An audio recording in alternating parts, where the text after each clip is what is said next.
The Barbie Oppenheimer. It was a dark and stormy night in Los Alamos, New Mexico. A group of scientists and engineers were working feverishly in a secret laboratory surrounded by wires, tubes, and machines. They were part of the Manhattan Project, a code name for the American-led effort to develop a functional atomic bomb during World War II. They had been working on this project for years, ever since they learned the Nazis were pursuing nuclear weapons technology in Germany. The leader of the group was Barbie Barbenheimer, a brilliant, attractive theoretical physicist who had been chosen to direct the scientific research of the project. She was a complex and charismatic woman who had a deep interest in philosophy, literature, and fashion. She also was haunted by doubts and fears about the consequences of her work. She knew that the bomb she was creating would end the war, but would unleash unimaginable destruction and suffering.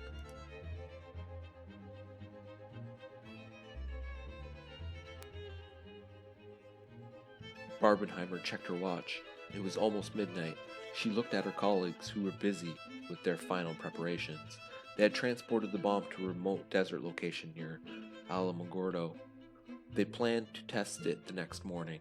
It was a accumulation of their efforts, the moment of truth.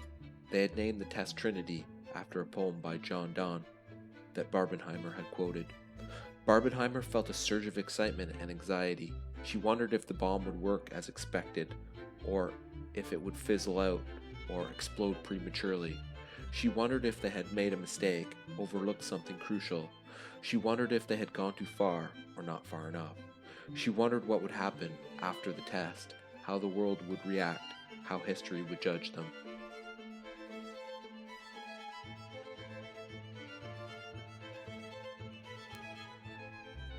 She closed her eyes and tried to calm her mind. She recited a verse from the ancient Hindu scripture that she studied and admired. I am become death, destroyer of worlds. She opened her eyes and smiled grimly. She was ready. The next day, July 16, 1945, at 5:29 a.m., the Trinity test was conducted. The bomb detonated with a force of equivalent of 21 kilotons of TNT, creating a massive fireball and mushroom cloud that rose over 12 kilometers high. The blast was felt over 160 kilometers away, and the flash was seen as far as Texas and Mexico. The test was a success, but also a shock. Barbenheimer and her colleagues witnessed the power and horror of their creation. Some of them cheered, some of them cried, some of them remained silent. Barbenheimer later recalled her reaction. We knew the world would not be the same. A few people laughed, a few people cried. Most people were silent. I remember the line from the Hindu scripture.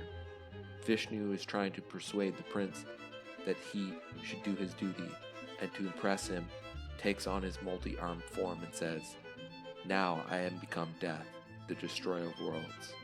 I suppose we all thought that, in one way or another.